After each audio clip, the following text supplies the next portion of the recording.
Goedemiddag, dit is Myster. Vandaag eerst John Turner, een New Age man uit Grotebroek, maar oorspronkelijk uit Amerika. En daarna Jean Voudrienne die praat met Willem Oltmans. Tamelijk New Age dus vanmiddag, maar hopelijk naar uw zin. Dit is Myster. Finding yourself. Part of yourself, your whole self. John Turner has been teaching about the whole self for quite a while. Welcome, John. Many lifetimes. And there we're right at the heart of the matter, because the whole self approach has to do with finding out who you were not only now, but in past lives. The whole self is the totality of everything that my consciousness has ever experienced. And it wants me to become conscious of as much of that as it can at the present moment. Because consciousness, tell me what consciousness is. Is that the soul? Is that me? Is that a thing that is separate from me? It includes everything. You know, many people talk about the personality, the ego, all the different structures. We've seen many different models of that. And what we're saying is that included within all of those models, and some people talk about the higher self, or the lower self, or the middle self, or the upper middle class, lower self, you know, all those different categories. What we're saying is that there is a part, a totality within which all of that fits. And it's the whole self. And it really is, it's like our master computer. You're in the computer business, you understand what I mean. It's like the big mainframe. And then in each lifetime we come in as a desktop or as laptop or whatever it is. And in each of those categories of life structures, we are working on specific pieces of our total life picture. But what you're saying is then that in different lifetimes, in different reincarnations, we are still connected to that one mainframe, that one whole self. Exactly. And what has made whole self at the Institute, where we have our institute here in Amsterdam, is that the category of how that gets differentiated happens during pregnancy. So mother is like the desktop computer, and we're the little laptop that's getting programmed with all of her emotions and all of her charged thoughts, so that when we're born, we have all of that as a base from which to start our life. Most psychologists will agree that what the mother has done to us after birth is important. That she has programmed us by telling you, don't do this, don't do that, give, the way she showed her love, her respect, how, she formed us. Both our parents did. And people like Stanislav Grof say, well, the moment of birth, going to those stadia from getting out of the womb, were very important too, because there were traumatic experiences, so you have different stadia there.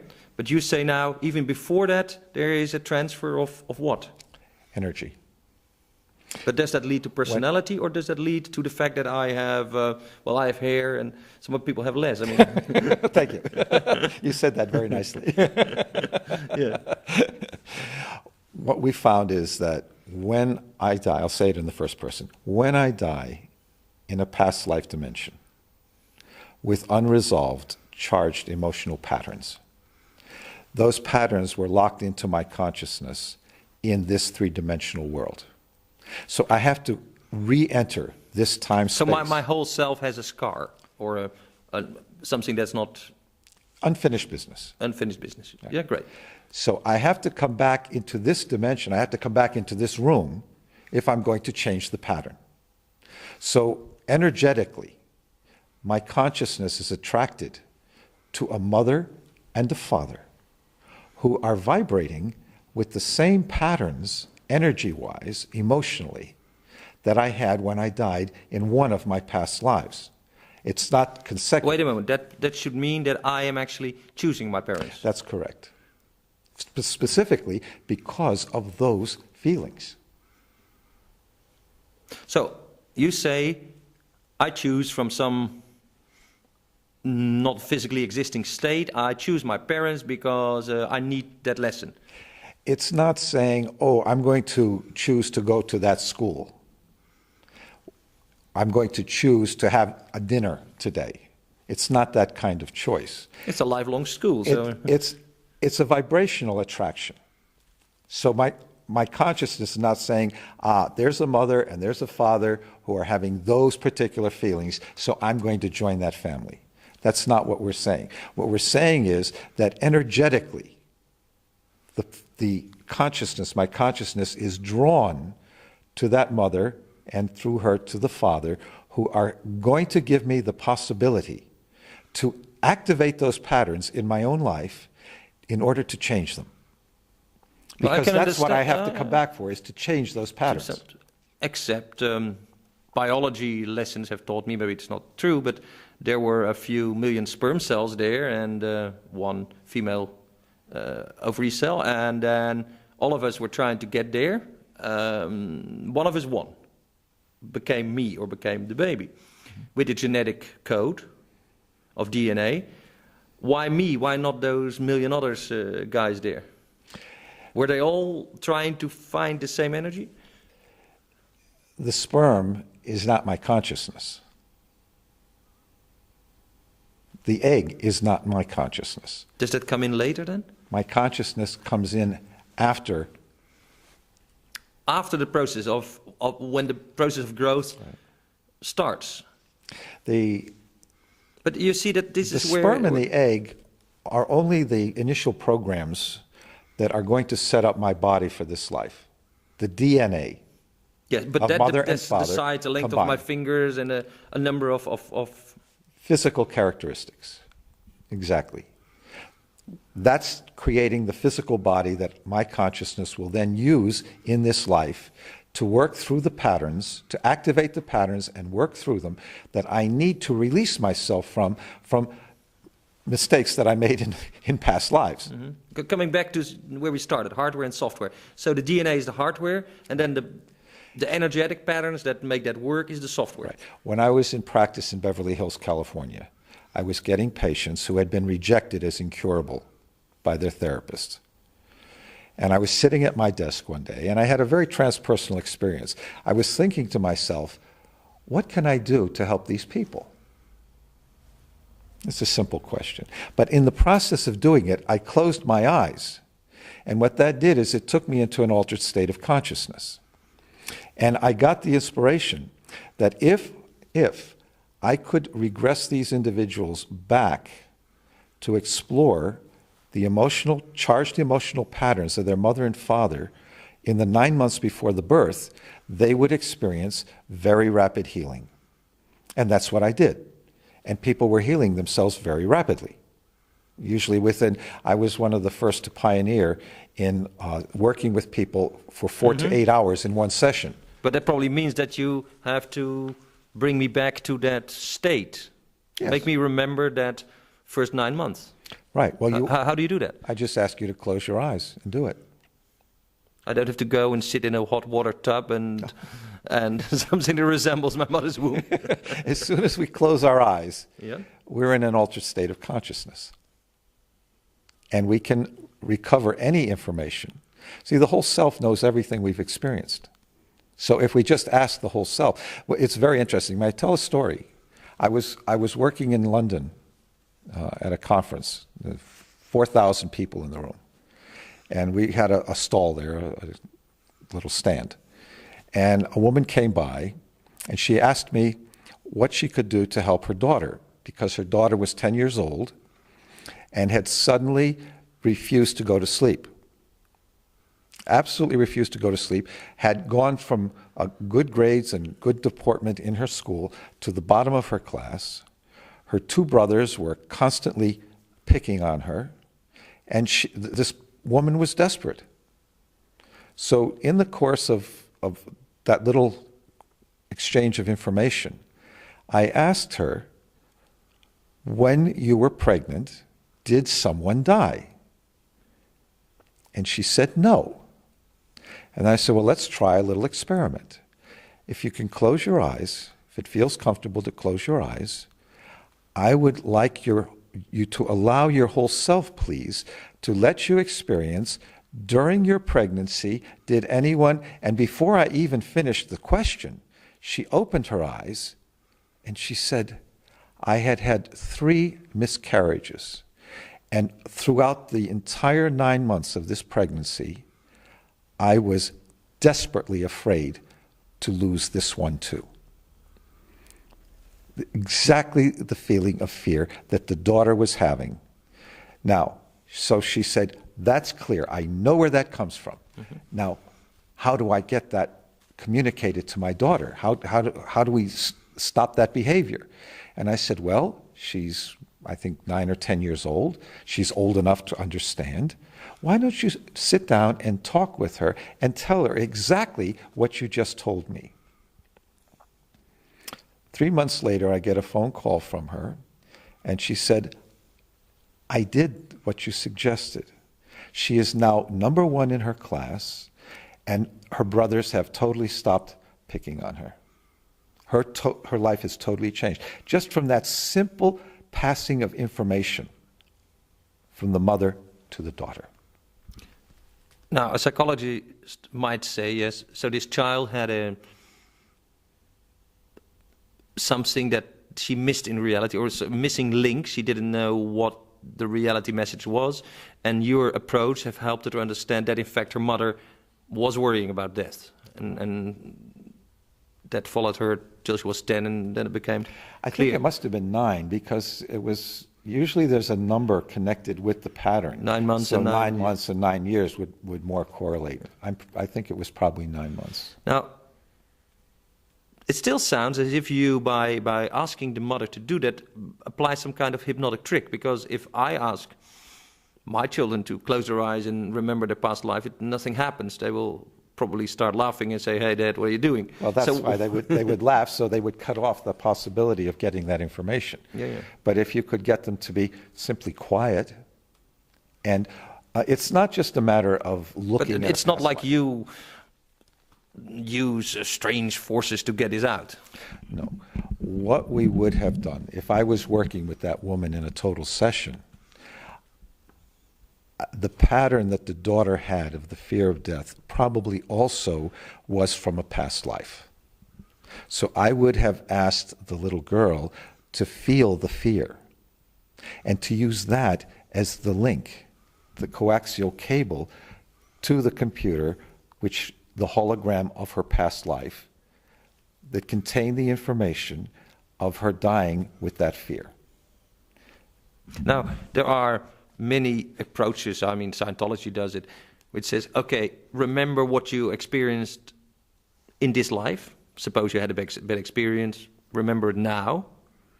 Remember, the last time you remembered you're being raped or whatever, or beaten by someone. Try to find the colors, the sounds, all those things. And then they say, okay, you now know this, go back to an earlier instance where that happened. But you take it even further. You say this goes back maybe lifetime after lifetime. That's right. That's right. And is it then so hard to get rid of the patterns that we pick up? No, it's not hard at all if we understand the principles. This is why the transpersonal and humanistic psychology is becoming so popular throughout the world now. Because it's gentle, it's loving, it's very fast. For example, in our work, when we asked that woman to think of the fear, we didn't have to ask her to act it out. All she had to do was recognize what it was. Mm-hmm. If we asked her to act it out, then all of her hormones would have started working, her adrenaline, her noradrenaline, and those are the hormones which lock the consciousness into the trauma. It like puts it into a little box. Mm-hmm. And then the more powerful the personality, the harder it is to open the box. Because one of the basic functions of my personality is to keep me from feeling pain. So it doesn't want me. It believes that the way to keep me from feeling pain is to not remember a painful event. And the fact is that it's not remembering it that creates the pain. Once I remember it and reframe it and release it, it's gone, which is what happened to that little girl. Also, the mother was still living as though she was afraid to lose her child. So she was projecting energy to the little girl as well on a non-conscious level. Okay, but so what happened is that your approach gave her an opportunity to get rid of this death wish, maybe her mother's death wish. Or Death fear. Death fear. Yeah. Okay, now that makes life easier, but if we would get rid of all our hidden traumas, we would get what the Buddhists would call get off the wheel of karma. We would be enlightened. Exactly. There would be no I know need. many people who are close to that, though. But then there would be no need to come back. That's right. We'd be in another dimension. This is just, as you said at the very beginning, this is just a school. It's a learning place. And it's a place of transformation. It's one of the most exciting places to be in the whole of creation. Because we can actually change things here. We create and we change. And the change comes when we take responsibility for what it is that we have to change. Yeah, but now it seems that humanity comes up with teachers. You're one of them, but you know, we can go back to Buddha and Jesus Christ. All kinds I'm of not teachers. quite on that level. No, Thank but you, though. I've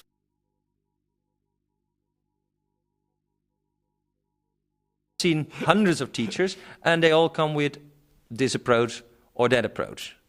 Having heard so many, I myself say, well, guys, I like what Willem de Ritter said. He said, if in the morning the sun goes up and you open your window, you open your eyes and you're enlightened because the sun is there.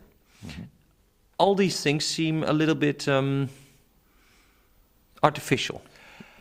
What is artificial is the reality that locks me into the belief that something that happened that was painful is still happening to me. That's the illusion. Okay? In all of the experiences of my life, when I have a traumatic experience, if I was bitten by a dog as a child, every time I see a dog, I pull back. Okay? I have that reactive feeling. Ultimately, I have to realize that that dog is not still biting me. That's how the illusion gets locked in. So through the whole self model, we are able to help people to identify precisely when the pattern locked in and how to release it.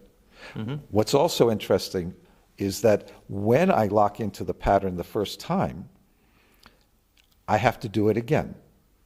Okay? We call it try it again. Another word for it is karma, we were discussing before the program. Okay, so each time that I have the event and then I lock into it, I have to try it again. And there's a certain amount... When you say try again, re-experience it? Re-experience it on some level, on an energetic level. This is what I was talking about, energetic. But that's exactly why we don't do it. We suppose we had a very bad experience. That's exactly why we don't want to do it, because why would I trust you that re-experience that dog biting me, or the snake, or whatever, or the guy's beating me up? I don't, you know. I'm so happy I've forgotten, because that's what you say is the human condition. That's the way the personality protects me from feeling pain. But the truth is that I am in pain until I release myself from that event. So what I wanted to say is that the pain of the first time gets added to the next time, to the next time, to the next time, to the next time. So when I'm experiencing the trauma feeling again right now at this moment, I'm not experiencing it just as this moment. I'm experiencing it with the accumulation of all the pain that I had each time the pattern was repeated. That's why it hurts more. How many times have you heard people say, I've been through this so many times, well, life seems to be full with now. Repeating patterns, yes. Right. So that's what we're talking about, is the accumulation of pain. And the human condition is that I don't do something about it until the pain gets bad enough. That's how our computer program was set up. Now I can see this for the dog that bites me or the people that beat me up. But now many people have problems in relationships. Is that as easily cured? Yes. Or, I mean, we have a tendency to say, oh yeah, but it's not because of me, but she is like, oh yeah, she's a bit crazy, so that's why she does it. It's not my problem. But it still hurts me. It hurts. And the patterns for the ability to create relationships and to sustain them throughout life, or to create relationships and to keep destroying them, is already locked in from the moment of conception. So that too is a software we need to reprogram. That's right. We need to identify. Number one principle of whole self psychology says, I cannot change something until I know what needs to be changed. And by working through the whole self, we're able to go precisely to the moment when something happened that needs to be changed. Yeah, some other people will say you can't change anything at all, but you can become aware of what causes it, and then maybe something happens, but you cannot go for change. This is where we have a disagreement then, because what we're saying is that the purpose of life is to change. Okay, Troya, my co-director at the Institute, created anorexia and bulimia. She created a melanoma cancer. She created panarthritis. All of those conditions to help her to recognize that life is change. That's the purpose of life, to change the patterns. And when I refuse to change the patterns... Are you implying that the things that happen to me, I cause myself? That if I develop a physical medical condition, or if I develop a relational condition, that I'm trying to tell something to myself? Yes. And most people won't listen. Well, that's the problem. Until the pain gets bad enough, until the disease that my body helps me to create, to get my attention, to feel pain, gets bad enough, normally I won't do anything about it. Well, there's another way out. Some people die because of that. Well, then they have to try it again. That's exactly the point. Why not do it now? John, this all sounds a little bit optimistic. You seem to think that, things can change for the better. Yes, absolutely.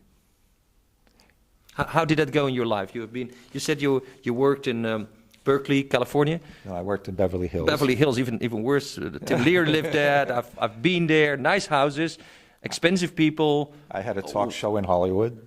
Yeah, you had a radio show and a TV show? Yeah, not a TV, radio. Radio show. How did that go? Oh, wonderful, wonderful. I have to tell you, there's a famous American broadcaster by the name of Regis Philbin. And I used to be invited to he had a program called LA Today or something like that. And I was on 3 or 4 times a year. And this one morning, I was there to talk about past lives, and from a therapeutic point of view.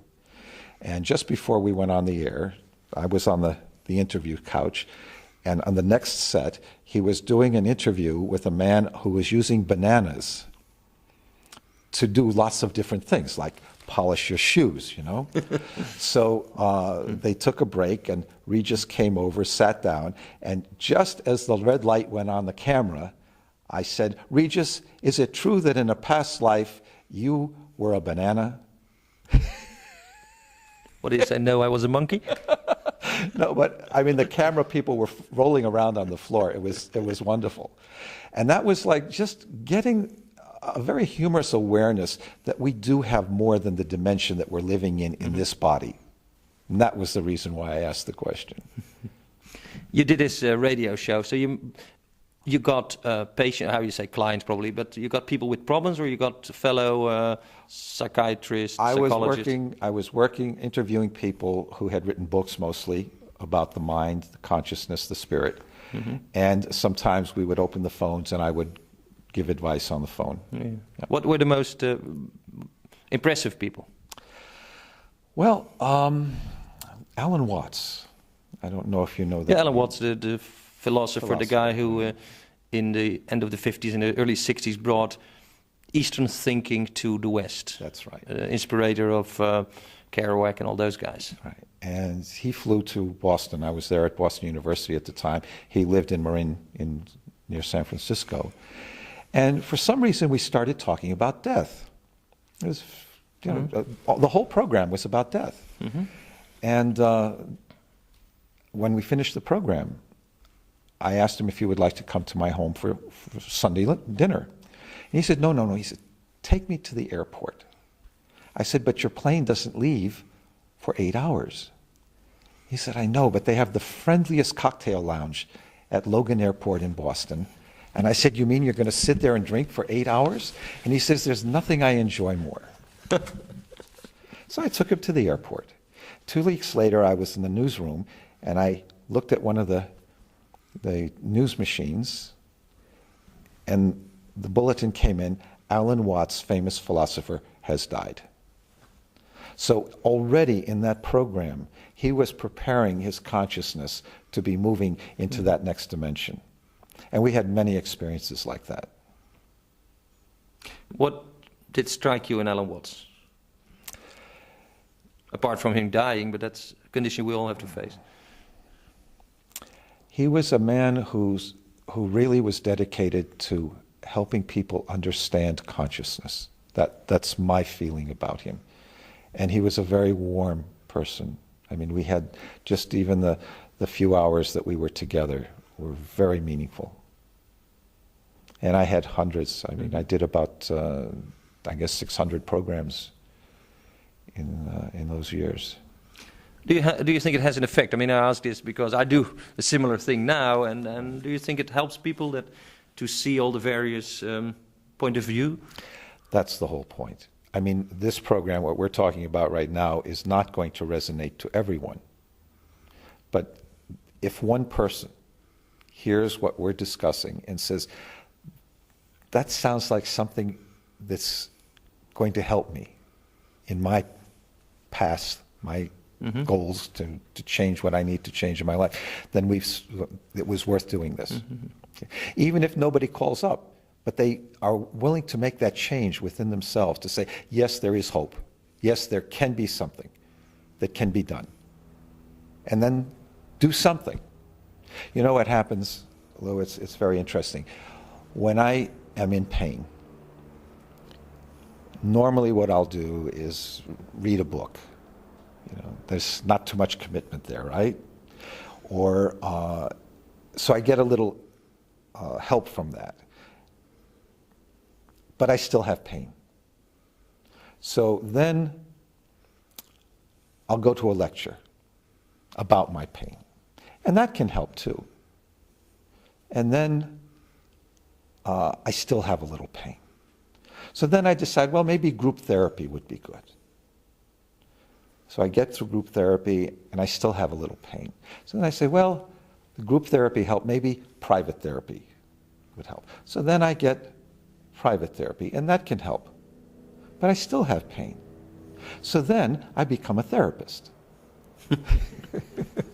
And then, when I still have a little pain, then I start teaching therapists. So we have classes at our institute. You went through the whole...